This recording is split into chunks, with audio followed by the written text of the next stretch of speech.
Hello friends, welcome you all. आज मैं आपके लिए जो वीडियो लेके आ रहा हूँ, देखिए बात करेंगे इंफ्रास्ट्रक्चर और इंफ्रा बिना मशीन्स के क्या ये पॉसिबल है। आप देखते होंगे आज की डेट में कहीं भी छोटा से छोटा कंस्ट्रक्शन हो या बड़ा से बड़ा कंस्ट्रक्शन, मशीन्स की बहुत इंपॉर्टेंस है। क्यों मशीन्स की इंपॉर्टेंस है? क्योंकि ये आपकी प्रोडक्टिविटी बढ़ाता है, एफिशिएंसी बढ़ाता है और टाइम को कम करता है। यानी कि कम टाइम में ज़बरदस्त काम। आप देखिए रोड बनती है तो उसमें अलग अलग तरीके से मिट्टी उठाने के लिए, सामान उठाने के लिए मशीन्स लगी रहती हैं। ये अर्थ मूविंग मशीन्स लगी रहती है। फिर उसके बाद आप देखिए पूरा का पूरा डामरीकरण जो होता है, आजकल तो खैर सीमेंटेड रोड के ऊपर ज़्यादा फोकस है, उसके ऊपर सारी मशीन्स ही होती है, सब चीज़ें ऑटोमेटेड काम होता है।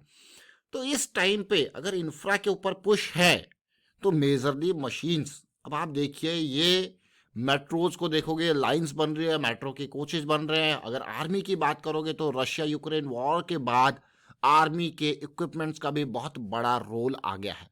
लेकिन इंडिया के जिस तरीके से बॉर्डर्स हैं, इंडिया के जिस तरीके से बॉर्डर्स अगर आप देखोगे वहाँ पे किस तरीके से इंफ्रा में इन मशीन्स की बहुत बड़ी ज़रूरत है। चाइना बॉर्डर लगा लीजिए, कितना बड़ा चाइना बॉर्डर है, पूरा पहाड़ी इलाका है। आप लगा लीजिए पाकिस्तान वाला बॉर्डर, जम्मू कश्मीर वाला, पूरा पूरा पहाड़ी बॉर्डर है। तो वहाँ पे ये बड़े बड़े मशीन्स की ज़रूरत होती है। जिस तरीके से रोड्स को बार बार क्लियर करना पड़ता है और रोड्स में जो है काम होता है उस तरीके से, तो देखिए तो स्टॉक भाई यही सारी चीज़ें हैं। देख सकते हो अब आप ये कंपनी, चाहे डिफेंस एंड एरोस्पेस की बात की जाए, चाहे माइनिंग एंड कंस्ट्रक्शन की बात की जाए, रेल एंड मेट्रो की बात की जाए, भाई बहुत इंपॉर्टेंट ये कंपनी बन के आ जाती है।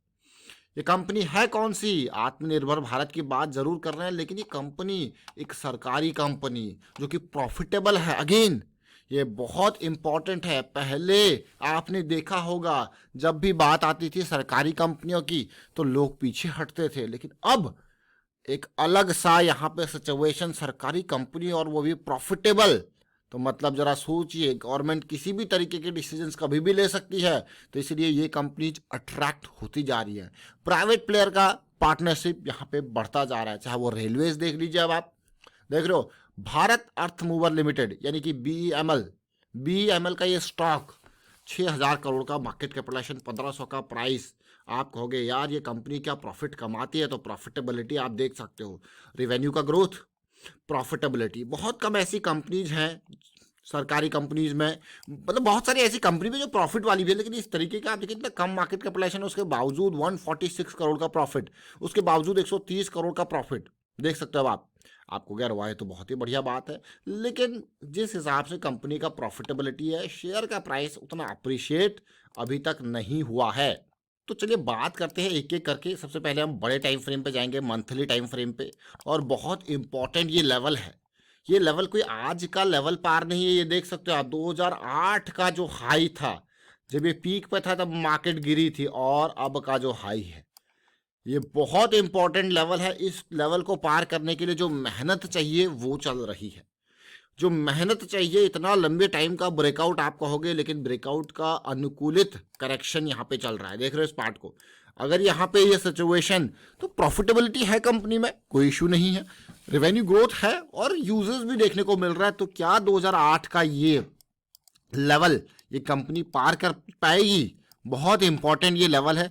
1600 से ये 1800 2000 का ये लेवल बहुत इंपॉर्टेंट। और धीरे धीरे कंपनी अभी जिस तरीके से कंसोलिडेट यहाँ पे कर रहा है शेयर का प्राइस, और वो भी लो वॉल्यूम के साथ कंसोलिडेट कर रहा है।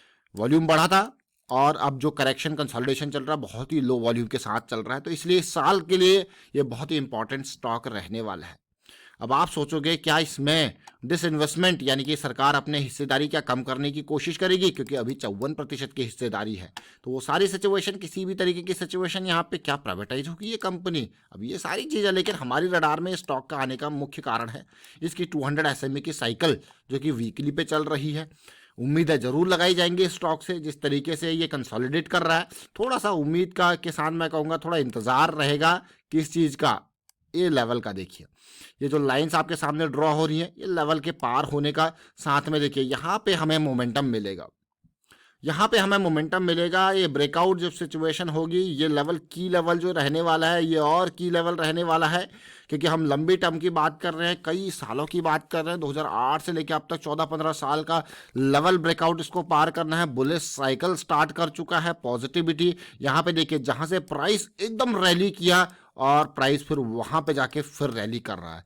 तो अगेन कोई इग्नोर करने वाली बात नहीं है। प्राइस जो है एक लेवल है 1500-1400 का, जहाँ पे कहीं ना कहीं कोई डिमांड छुपी है, कोई बड़ा प्लेयर क्या एक्शन ले रहा है। तो चलिए ओवरऑल देखेंगे, लेकिन प्राइस अभी फिलहाल कंसोलिडेट कर रहा है। तो हमारे लिए दो चीज़ें इंपॉर्टेंट, एमएसीडी का मोमेंटम में आना, आरएसआई का पॉजिटिविटी होना, या फिर हम छोटे टाइम फ्रेम पर देखेंगे क्या ये लेवल, ये जो ब्रेकआउट है, ये जो ट्रायंगल आपको देखने को मिल रहा है, ये पार हो पाएगा। तो चलिए समझते हैं डेली टाइम फ्रेम पे क्या 200 SMA की साइकिल स्टार्ट हो चुकी है। ये देखिए एक पॉजिटिविटी यहाँ पे, ये कंसोलिडेशन जो देखने को मिला, जो प्राइस एकदम रैली यहाँ से किया, तो इंपॉर्टेंट हो गया ये स्टॉक। लेकिन इस स्टॉक ने, जैसा मैंने आपको कहा है कि ये लेवल बहुत इंपॉर्टेंट है, इस स्टॉक ने यहाँ पे गैप क्रिएट किया था। तो अब आपके लिए जो और इंपॉर्टेंट लाइन हो जाती है वो ये वाली लाइन। क्यों? क्योंकि यहाँ से प्राइस बार बार रिजेक्ट हो रहा है। तो अब ये इंपॉर्टेंट, जब तक ये सारी सिचुएशन यहाँ पे स्टार्ट होंगी, तो पहला जो मैं कहूँगा यहाँ से मूवमेंट होगा वो इसी लेवल तक, इस गैप के अराउंड, मतलब 1600 से 1800 से 2000 की रेंज। ये एक छोटा टारगेट सबसे पहले, फिर आगे की कहानी और इंपॉर्टेंट, क्योंकि 200 SMA की साइकिल यहाँ पे स्टार्ट हो रही है। एक पॉजिटिविटी अभी स्टार्ट हुई नहीं है। देखिए स्टार्ट होने से मतलब है, अब आपको क्या स्टार्ट कब होती है, जब प्राइस 200 SMA से ऊपर चले जाए। ये जो मूविंग एवरेजेस हैं, ये भी दोनों ऊपर जाने की कोशिश करें, तो आपकी 200 SMA की साइकिल स्टार्ट होती है। जैसे कि आप ये देखिए, नवंबर 2020 में जब साइकिल स्टार्ट हुई थी, ये लेवल, ये कंसोलिडेशन 727 की हमारे लिए बहुत इंपॉर्टेंट थी। ये कंसोलिडेशन बहुत इंपॉर्टेंट थी। ये मूवमेंट है स्टार्ट का, और ये ख़त्म का मूवमेंट है। फिर से ये स्टार्ट होने की कोशिश हुई, लेकिन ये बहुत ही छोटी साइकिल रही। तो क्या ये इस तरीके की साइकिल के कंसोलिडेशन स्टार्ट तो हो जाती है, लेकिन ये कंसोलिडेशन जब मिल जाए ना स्टार्ट के बाद, साइकिल के स्टार्ट के बाद, फिर वो इंपॉर्टेंट, आप देख सकते हो 700 से 2000 तक के 100 तक का सफ़र, और उसके बाद स्टॉक वापस करेक्शन की मार झेल रहा है। तो ये करेक्शन, जैसा हमने कहा कि ये स्टॉक क्यों इंपॉर्टेंट है, कई कई महीनों की सिचुएशन जो है वो पार करने की कोशिश कर रहा है। तो इसीलिए इस स्टॉक को रडार में, और इनिशियल जैसे टारगेट जो हमने कहा, ये गैप क्रिएट हुआ था, ये एरिया बहुत इंपॉर्टेंट रहने वाला है स्टॉक के लिए। Again this area, rejection area, ये पार करके पॉसिबिलिटी, प्रोबेबिलिटी और बढ़ जाती है उस 14-15 साल वाले ब्रेकआउट को पार करने के लिए। तो बहुत लंबी छलांग के लिए तैयार हो रहा है ये भारत अर्थ मूवर लिमिटेड, BEML।